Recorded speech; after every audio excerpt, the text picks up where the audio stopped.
Hello, everybody. My name is Bradley Thomas, and this is David Howard, and we serve on staff here at Immanuel Baptist, and we want to welcome you to Midweek at Immanuel. This is a Wednesday night weekly endeavor that we do here on our campus, and just to bring you some great updates about what's going on in our church, and then also to hear some great information from Pastor Ray, who will be joining us in a moment.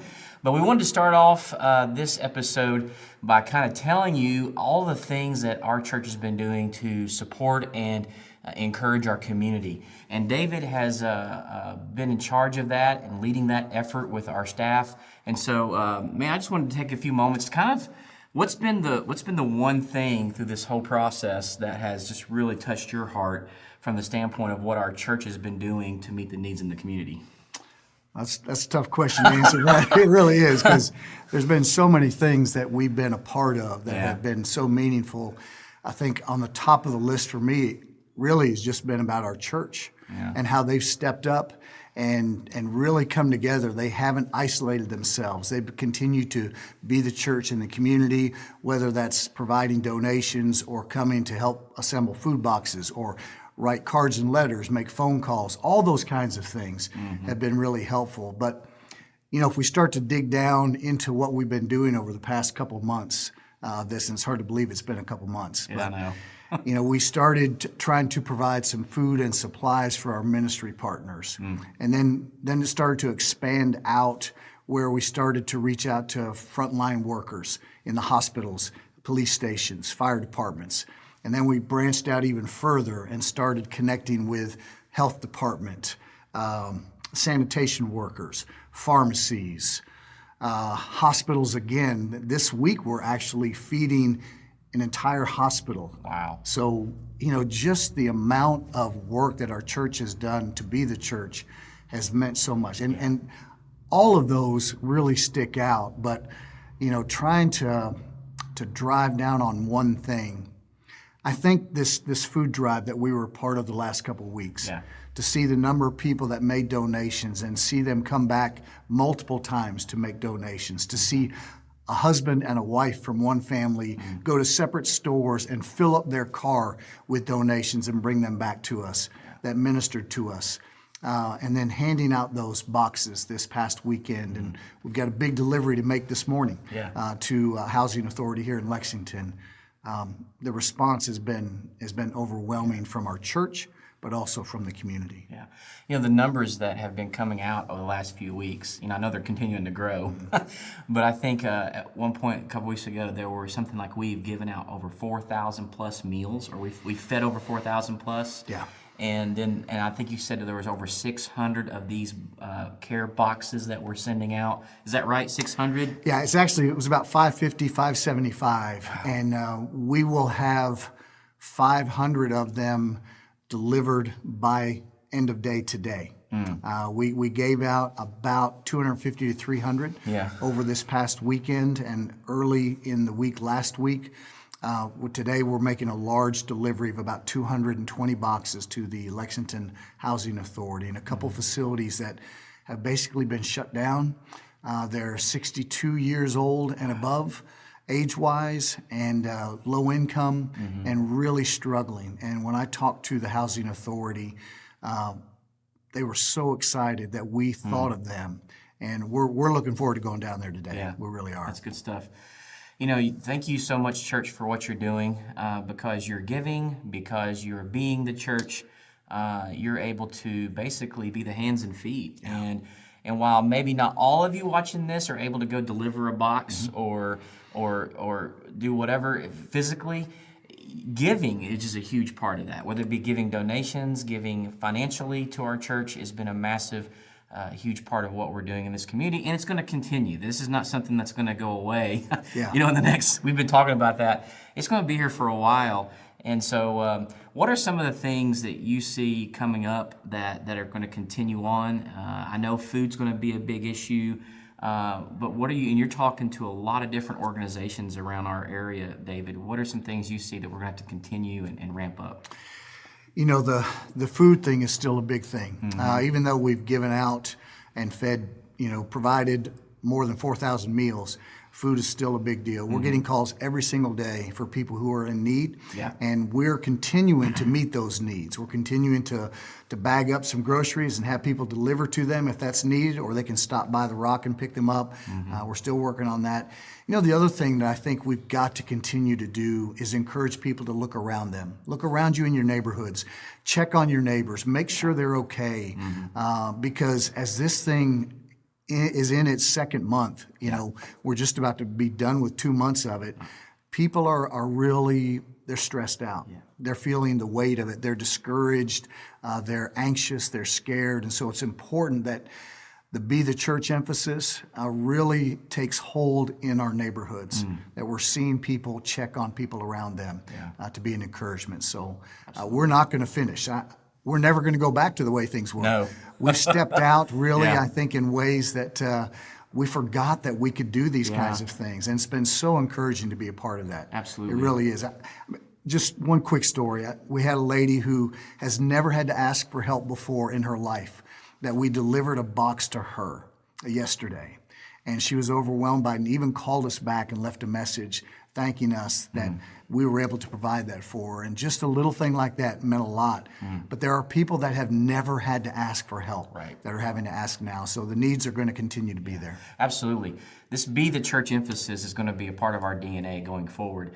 And, you know, we just scratched the surface of what you guys have been doing. There's been so many other just small things that are so important that have just multiplied into something huge. I remember when we started doing the drive-by the nursing homes. I think the first time we did it was maybe like 15 cars, and then it just continued. And you know, we're going to continue doing things like that. We've done drive-by encouragements for graduating seniors who have not been able to walk across the stage this spring. And there's all kinds of things. Last week, I know we passed out or delivered 150 flowers arrangements and cards to widows in our church. Our deacons came alongside our staff to help us with that. And so there's just so much encouragement.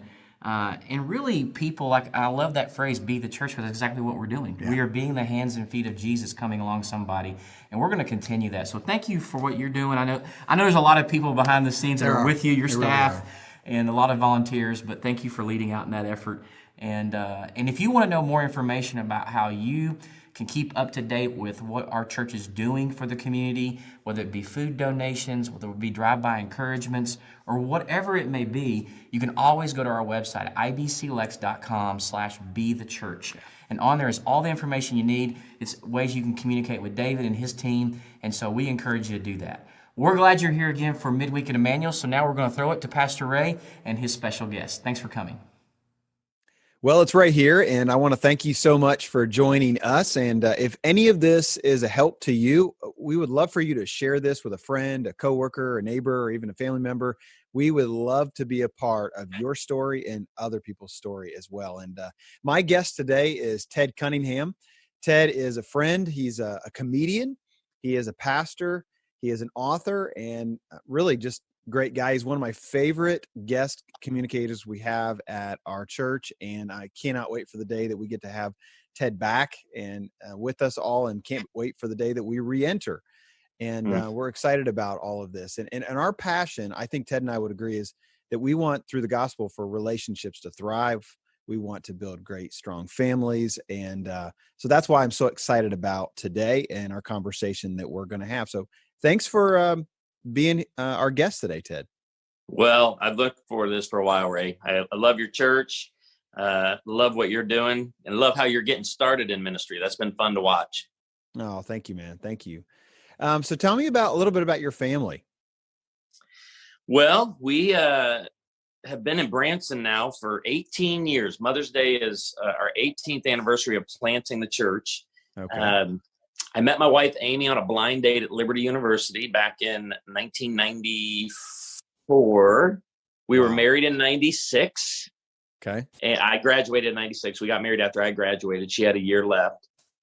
And then we went to Georgia I was an associate pastor for the guy who introduced Amy and I. I felt like I owed him a little bit. And so I served him for 2 years as his associate pastor of everything he didn't want to do. That was my title, associate pastor of everything he didn't want to do. And then we served there for 2 years, went to Dallas Seminary, and then moved up to the Ozarks. And we've been in the Ozarks for 18 years. Hard to believe. We started our family here. My daughter, she turns 17 here in a couple months. Wow. My son turns 15 next month. So we're looking at, we're dreaming of that empty nest season in our lives. But Amy and I, planted the church 18 years ago. And it's interesting driving in today to the church, getting ready for this. We were talking and we both agreed. It feels like we're planting the church all over again as we come out of this, or still in this pandemic. But as we look at what reopening looks like, and church feeling very different, but our purpose and mission still on target. That's so good. That is so good. So, where did you grow up? Well, I grew up outside of Chicago. Okay. And all right. so, White Sox or Cubs? Cubs. Yeah. Okay. No, all we right. never went to the South Side. The Sox. That was only if we couldn't get Cubs tickets. Yeah. If we couldn't get Cubs tickets, we'd go watch the White Sox. No, we were big Cubs fans. Yeah. I was born in a town called Naperville. My wife was born in Minnesota. And then she moved to Nebraska when she was 6. So, so we had one state in between us all those years, Iowa. And then, got married in 96, and the Ozarks definitely home. Her parents moved to the Ozarks. My parents moved to the Ozarks. My brother just retired from the Carpenters Union in Chicago, and he moved to the Ozarks. So we're like all replanting here in You're taking over. Missouri. Taking over. I like it. And one of the best things you can do is, if you get to that season where you're going to have to start taking care of your parents, just move them to where you are. Make it easier. Do it while they're still young. So you're a comedian. Were you always funny growing up?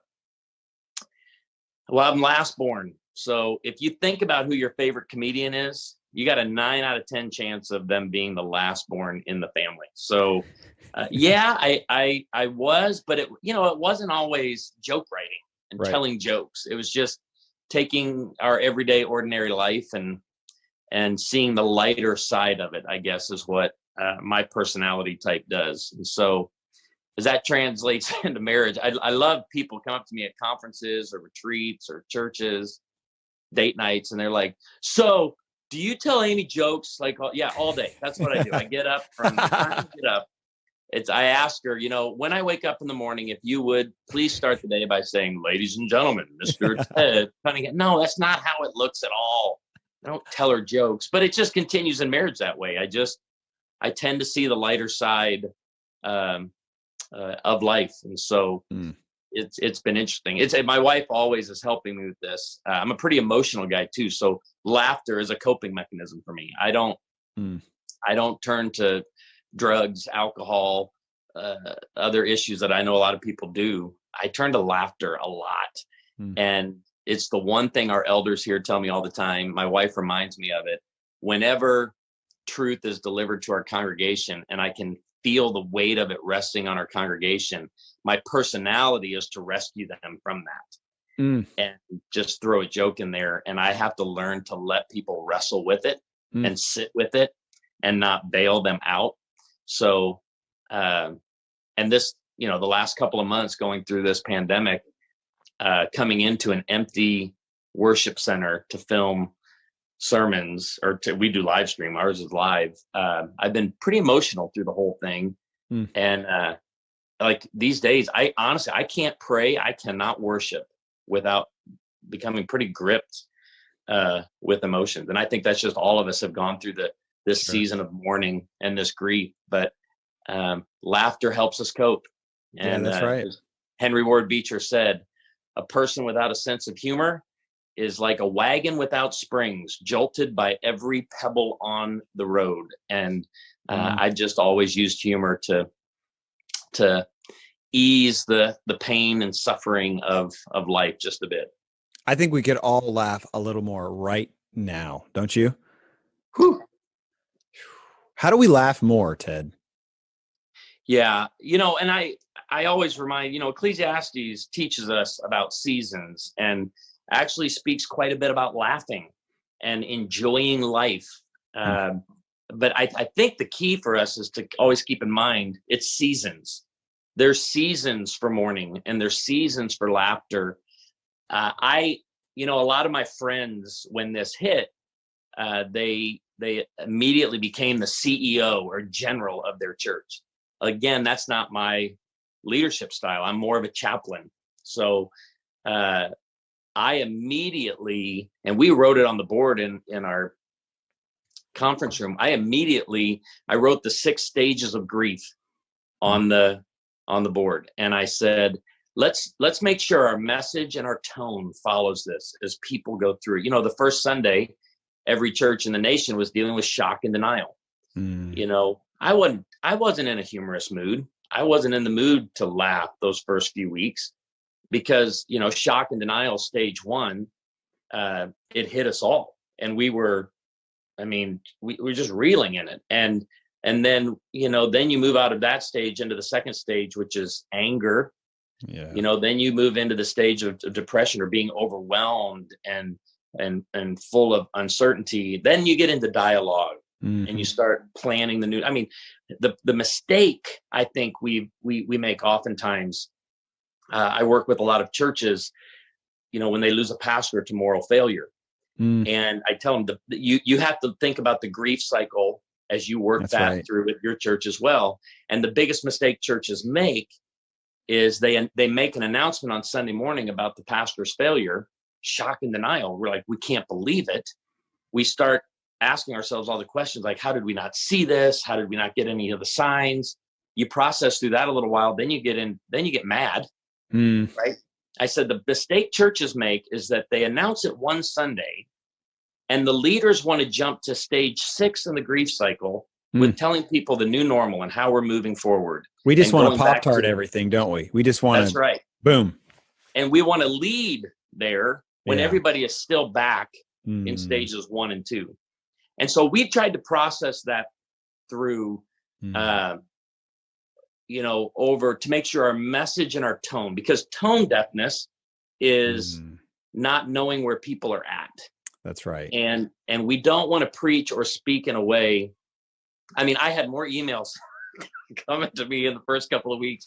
Are you okay? Are you going to be okay? Is everything fine? It's like, it's just, I got to be honest, I am fine Monday through Saturday. I am working through this. My quiet time, my devotional life with the Lord is good and quality. And I hold it together. I walk in here and something happens. I can't explain it, but I'm now getting back to a season where I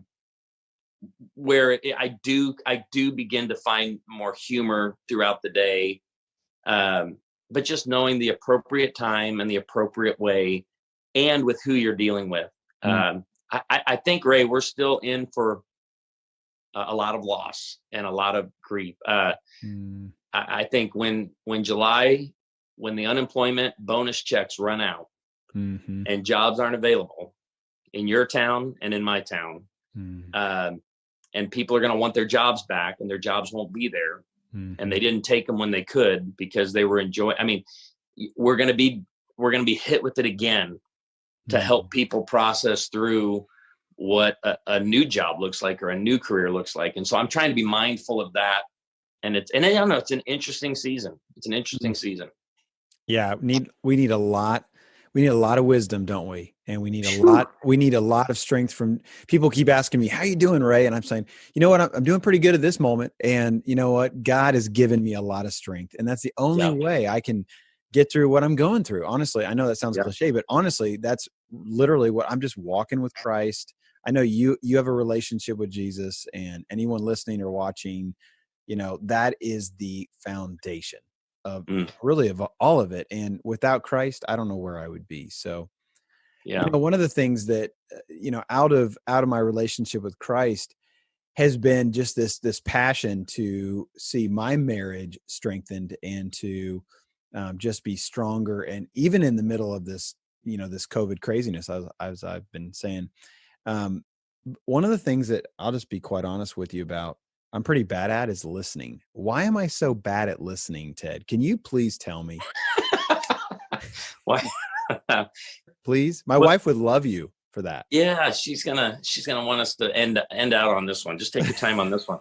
Yeah. So, I feel like right now everything. I've been doing, every podcast or date night, virtual date night I've been doing comes back to this grief cycle. But I think one of the reasons we're bad listeners right now is because we want the grief cycle to be a straight line with a precise timeline. So you hit this stage, then this stage, then this stage, then this stage, and we go right through it. That's not how grief works. Grief is more like a roller coaster, dips and turns, and you don't see them coming. And now the problem in marriage is you have two people now that are experiencing these dips and turns at different times. And I think one of the reasons we're bad listeners is because we are listening to our spouse from our stage rather than where they are. One of the best questions you can ask every morning of your spouse is, how are you doing today? And let your spouse share.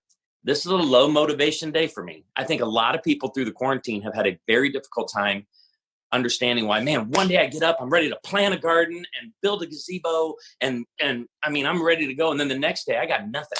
Like, I don't want to do anything, because who knows if it's going to be productive or not, or if there's any need, to have anyway. And so, and now the struggle in marriage is you're not always going to be on the same page with that. So when the Bible calls us in Romans 12 to mourn with those who mourn, the best way to mourn with someone, and that's really how you have to process this season, is to discover where they are and listen in their stage, not yours. And so here are just some of the key points I always make about listening for me. I can listen to your opinions. I can validate your feelings without seeing them as an attack on mine. So listening to you says you're important, your opinions matter, your feelings matter to me, I want to hear them. Listening does not mean I agree with you. And so that's another problem. Sometimes when we're asking our spouse for feedback, or where they are right now, or what they're going to accomplish today, or how they're doing, emotionally throughout the day, right? As soon as it hits us as though that's not where I'm at, we tend to tune out. We tend to shut down. So I can listen without agreeing. And the big point for couples to understand, disagreeing with you doesn't mean I hate you. It doesn't mean I'm mad at you. It doesn't mean what you're feeling or thinking isn't important. It just means I'm not feeling the same thing. I'm glad we're videoing this. I'm just going to go back and replay this for myself over and over and over again. But I think that's the key, is really, and you know this, Ray, we all deal with this. We just become selfish when we shut down listening. And that's why I love I haven't made a bumper sticker out of it yet, but I love the Old Testament phrase, incline your ear. That is such a good word picture for us. This is reclining, right? It's I'm not inclining, which is what God told his children to do. It's what Solomon told his son to do. It's what the lament psalmist said to God, right? Incline your ear. I want you to lean into me. I want you to hear what I'm saying and feel what I'm feeling. That incline is such a great word. Catch yourself throughout the day when your spouse is talking. Are you inclining or are you reclining? Because nobody wants to talk to the person that's sitting there, all chilled and laid back, because your posture alone is saying what you're saying isn't important, and I don't need to hear it. So it's not about always getting on the same page. I think couples think that. Churches sometimes think that let's say we're building a building or we're starting a new ministry or program. We can have 100 different opinions, right? And getting on the same page isn't necessarily the most important thing. Hearing people and understanding where they're coming from and knowing, hey, listen, a decision is going to be made that may go against what you're thinking or feeling. But at the end of the day, I want you to know we heard you. We just couldn't build the building 100 different ways. We couldn't just start that program 100 different ways. But I think effective leaders, like effective spouses are just the ones who the person feels fully heard, fully understood, fully validated. And watch, you do that, and then you watch the decision that comes out of it isn't always that important. I don't even care what we decide anymore. Now, you heard me. You understood what I was saying. So I think that's the key to great listening, inclining the ear. That is so good. Thank you so much. You know, it kind of along that same vein, it has to do with communication in general. And when I talk to couples or when I talk to individuals, a lot of times it does come down to just communication and a breakdown of communication. When I ask and talk to older couples, when I do, perform a wedding ceremony, I always say, the oldest standing marriage that I know at the time is, someone who's been, the record so far is 72 years. And when I talked to that couple, I said, "How did you make it?" And they said, "Communication." And she's always right. But the first thing She's was always right. Yeah. communication. So when it comes to communication, kind of as a dovetail off of listening, how do we improve with communication in regards to marriage or really any relationship? Yeah. So again, it starts with listening. I always want to be the one that listens first, speaks later. We had an elder at our church years ago that he told me, he said, "Ted, in meetings, make it your goal to be the last one to speak." He said, because what you say will influence what everybody else says, and you won't really get what they're thinking and feeling. That's good. That was some of the simplest but best wisdom I ever heard, but it's true in the home as well. If I want to hear from my kids, I don't speak first, because I don't want to shut them down. I really want to hear, what are you thinking? What are you feeling? And then beyond that, I think part of our issue is emotion. So there's an emotional nugget behind every word we say. And the church hasn't been that great at helping people understand emotions. Because, right, our emphasis is always to teach people scripture over emotions. Okay. And that's good. True. But there's still a place for emotions, right? It's true, but we have to do better at we don't want to tell people emotions are not important. That's, I think, where it got lost for us and where it hurts marriages. So my favorite line from my friend Ryan Pinnell at Focus on the Family, he's a therapist there. He's a member of our church. He says, our emotions are like our children. We listen to them, we care for them, but we don't allow them to make major decisions for our family.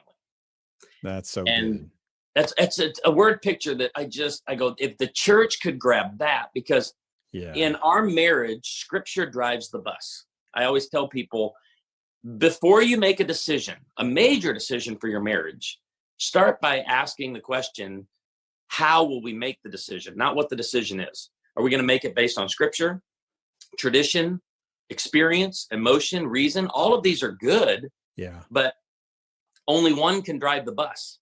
And for us, scripture drives the bus. And so in communication in marriage, I think sometimes we shut a person down when we shut our spouse down when they're sharing emotion or something they're experiencing. Yeah. And we know the truth, right? And we know what's right. We've got the facts, and we just want to know. There's no harm in listening, because ultimately, I listen to my kids as I go on family vacations, but they're not getting me to where I'm going. Right. I'm not letting them determine, but I'm still listening to them. Yeah. And that, to me, with communication is listen, understand, and validate. You want to be a great communicator in marriage? Get the stamp that says you were here. You were fully present for this conversation.